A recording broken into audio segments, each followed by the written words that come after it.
kągi, su jumis sveikinasi Altuve Republika ir šiandien darysime naują MSI produktų apžvalgą. Šiandien turime netgi 4 naujus produktus ir pagrindinę mūsų žvaigždę tai stacionarų kompiuterį Trident 3. Kai visada apžvelgsime, pasižiūrėsime, ką gero šiandien atsiuntė mums MSI kompanija. Noriu priminti, kad šių daiktų aš negavau dovanų, jų negalėsiu pasilikti, o padaręs apžvalgą turėsiu išsiųsti juos atgal į MSI sandėlį. Taigi pradeda apžvalgą ir žiūrėjau. Šį kartą MSI kompanija mums atsiuntė konsolę, o jeigu rimčiau, tai labai kompaktišką stacionaro kompiuterį, kuris iš tiesų labai panašus į konsolę. Tai MSI Trident 3. Į šio kompiuterio komplektaciją įeina ir dar keli MSI gaminiai, kaip klaviatūra ir pelė bei joystickas. Tačiau šiandien ne apie jo susirinkome kalbėti. Trident buvo paslėptas puikaus dizaino dėžėje, kuri puikiai atvaizduoja, su kuo šiandien turėsime reikalą. Priekyje matome patį kompiuterio atvaizdą, o gale išskirtinės šio kompiuterio savybės. Pakaks kalbėti apie kartoną, todėl keliaukime prie pačio įrenginio. Kol pasiekiau patį kompiuterį, pakeliui sutikau keletą daiktų. Tai instrukcijų knygeles, maitinimo kabelį, kuris šį kartą buvo padaraus ir įprasto dydžio, ir laikiklį, kuris bus svarbus norint kompiuterį laikyti vertikalioje pozicijoje. Na ir pagaliau pavyko prisikasti iki šio vakaro žvaigždės. Pirmas įspūdis paėmus kompiuterio rankas nustebino, nes pirmą kartą rankose laikiau tokį galingą, bet tuo pačiu ir labai lengvą į konsolę panašų kompiuterį. Šio įrenginio svoris vos kiek daugiau nei 3 kg, o išmatavimai matomi jūsų ekranuose. Norėdamas parodyti šio kompiuterio kompaktiškumą, palyginau jį su savuoju PlayStation 4. Tiesa, kompiuteris šiek tiek didesnis už pačią konsolę, bet žinant, jog tai yra stacionarus kompiuteris, tai yra tikrai įspūdinga. Su tokio mažumo kompiuteriu niekada neturėsite problemų jį perkeliant iš kambario į kambarį, važiuojant į svečius ar vykstant pageiminti į LAN party. Kalbant apie kompiuterio dizainą, jokių priekaištų neturiu. Man asmeniškai kompiuteris žiūrėjosi labai puikiai. Ypač žvėriškai atrodė didelė vaizdo plokštės ventiliacijos anga priekyje, o ir viso kompiuterio kampai atrodė aštriai ir gražiai. O dabar tradiciškai apibėkime garbės ratą aplink visą kompiuterį. Viršutinėje dalyje turime MSI Gaming serijos logotipą ir, kaip jau minėjau, vaizdo plokštės vėdinimo angą. Kompiuterio priekyje turime keletą svarbesnių lizdų, tam, kad laidų nereiktų painioti aplink kompiuterį. Tai ausinių bei mikrofonų lizdai, USB 3.1 Type-C jungtis bei 2 USB 3.1 Type-A jungtis su Supercharger 2 funkcija ir HDMI lizdas skirtas VR įrenginiui. Taip pat kairiajame kompiuterio kampe turime ir švytinčią LED lemputę, kuri įsižiebia tik įsijungus kompiuteriui. Šis RGB apšvietimas taip pat gali būti reguliuojamas per MSI programėlę pagal jūsų nuožiūrą, tai yra galite pasirinkti jums norimas spalvas ir pritaikyti pageidaujamą švytėjimo režimą. Kairiajame kompiuterio šone turime įjungimo mygtuką bei ventiliacijos angą. Dešinėje kompiuterio pusėje turime viską tą patį išskyrus įjungimo mygtuką ir tai, kad ant šios pusės kompiuterį galima statyti vertikaliai su kompiuteriui skirtu stovu. Kompiuterio galas tai vienas didelis jungčių lizdas.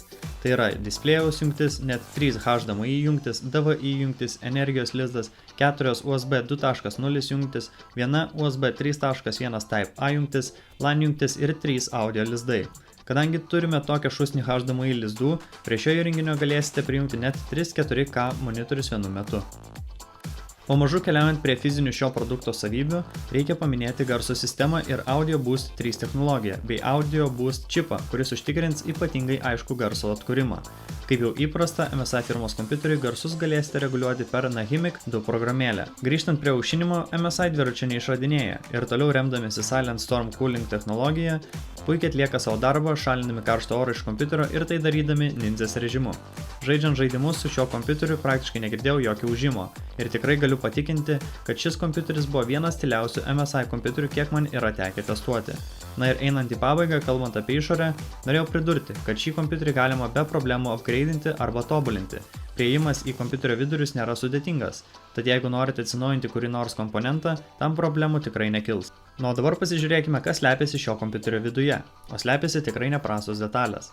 Tai Intel Core i7-7703.6 GHz procesorius, MSI GeForce GTX 1060 vaizdo plokštė su 6 GB atminties, 16 GB RAM, 258 GB SSD atminties ir 1 TB HDD atminties.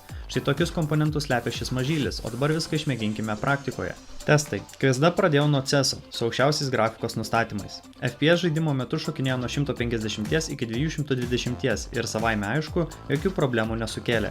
Kita auka buvo naujasis Doom, nustatymai ant ultra ir pirmyn taškyti pabaisų. FPS šiame žaidime stabiliai laikė 100 ribą ir problemų nė su žiburiu nebuvo įmanoma rasti. Paskutinė auka buvo naujasis Resident Evil 7 demo. Kadangi bijojau žaisti, pabandžiau labai mažai, tačiau užtektinai, kad suprasčiau, kad ir čia problemų šis kompiuteris neturi. Nustatymai buvo nustatyti ant Ultra, o FPS iš skaičiaus 60 net nesijudino. Pažaidęs atlikau ir kelis benchmark testus. Benchmark testas atskleidė, kad šis įrenginys nėra kosminis, tačiau yra labai stiprus agregatas kompiuterių rinkoje. Testai parodė, kad Trident 3 pranoksta net 45% savo konkurentų. Šio kompiuterio kaina su tokiais parametrais, kokius demonstravau aš, Amazon tinklapyje siekia apie 1100 eurų. Išvados. Pirmas dalykas, dėl ko MSI galima paploti už šį kompiuterį, tai yra kaina. Kompiuterio komponentai ir galimybės pagaliau atitinka realią kompiuterio vertę. Nors tai ir nėra visiškai idealus variantas, tačiau manau tai galima pateisinti tuo, kad MSI Trident 3 buvo kurtas ne kaip galingiausias kompiuterinis įrenginys, o kaip labai patogus ir kompaktiškas, bet tuo pačiu metu ir labai galingas stacionarus kompiuteris. Asmeniškai priekaištų beveik neturėjo apart to, kad galėtų būti kiek didesnį HDD ir SSD talpos. Dizainas, aušinimas, svoris, išmatavimai, VR palaikymas, galybė jungčių tai yra puikiai kombinacija ne tik MSI fanui, bet ir kiekvienam gameriui. MSI kuo toliau tuo labiau patenkina vis daugiau vartotojų ne tik galios aspektu, bet ir piniginės atžvilgiu. Aš šio kompiuteriu buvau labai patenkintas ir tikrai norėčiau tokį turėti ant savo studentiško stalo. Todėl jam skiriu stiprų 9, nes visada yra vietos kur tobulėti. Štai tokia buvo ši apžvalga. Kaip visada nepamirškite paspausti mygtuką like ant šio video ir apsilankyti MSI Facebook puslapyje. Ačiū, kad žiūrėjote, su jumis buvo LTV Republic, atsisveikinu kito karto ir sakau jums ate.